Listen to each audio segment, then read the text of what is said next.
हमारे चैनल को सब्सक्राइब कर लें और घंटी को भी बजा दीजिएगा।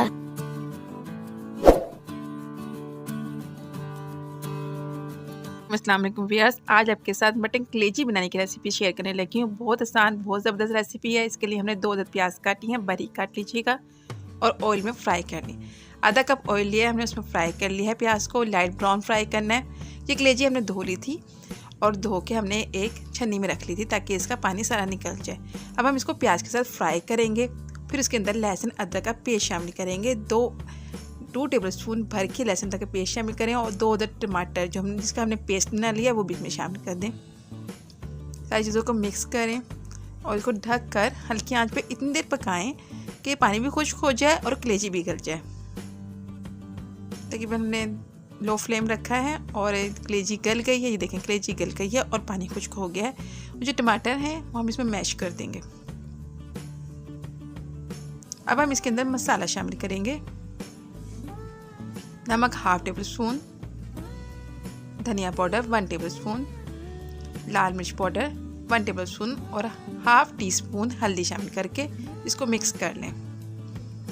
जब मसाला और ऑयल अलग हो जाए तो इसमें दही शामिल कर दें। 6 टेबलस्पून भर के फेंट के दही शामिल करना है आपने। इसमें दही को हमेशा फेंट के शामिल किया करें। इसको ढक के पकाएं इतनी देर कि दही का पानी भी खुश्क हो जाए। तकरीबन 5 मिनट तक हमने इसको कवर करके पकाया है और दही का पानी इतनी देर में खुश्क हो जाएगा। यह हमारे पास कसूरी मेथी है, 1 टेबलस्पून भर के हम इसको पानी में भिगो देंगे।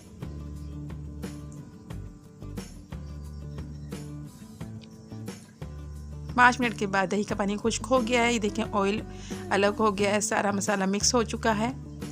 अब हम इसके अंदर कसूरी मेथी शामिल कर देंगे। कसूरी मेथी बहुत अच्छा टेस्ट लेके आती है कलेजी में। आपने सिर्फ कसूरी मेथी शामिल करनी है, पानी शामिल नहीं करना क्योंकि पानी में मिट्टी है। सून और गरम मसाला 1/2 टेबलस्पून आपने इसमें शामिल करना है। इन दोनों चीज़ों को मिक्स कर दें। आधा कप वाटर शामिल कर दें, यानी कि पानी, आधा कप पानी शामिल कर दें और इसको ढक के पकाएं हल्की आंच पे। आपने इसको कवर करके 5 मिनट मज़ीद ढक कर पकाना है ताकि ऑयल और मसाला अलग हो जाए और पानी भी मिक्स हो जाए। ये देखें, कलेजी बिल्कुल रेडी है माशाल्लाह। बहुत ज़बरदस्त रेसिपी है। आप इसको ट्राई करेंगे और इसी तरीके से ट्राई करेंगे तो आपको बहुत बेहतर रिजल्ट मिलेगा इंशाअल्लाह। अगर आपको मेरी रेसिपी पसंद आई है, मेरी रेसिपी को लाइक करें, शेयर करें। आप इसको हरी मिर्चों के साथ गार्निश कर लें। चॉप हरी मिर्चें हमने डाली हैं इस पर गार्निश करने के लिए। बहुत ज़बरदस्त रेसिपी और बहुत आसान रेसिपी है। इस रेसिपी को ज़रूर ट्राई कीजिएगा। अगर आपने मेरे चैनल को अभी तक सब्सक्राइब नहीं किया है तो सब्सक्राइब कर लें और बेल को भी दबा दें ताकि आने वाली हर नई रेसिपी आपके पास पहुंच जाए।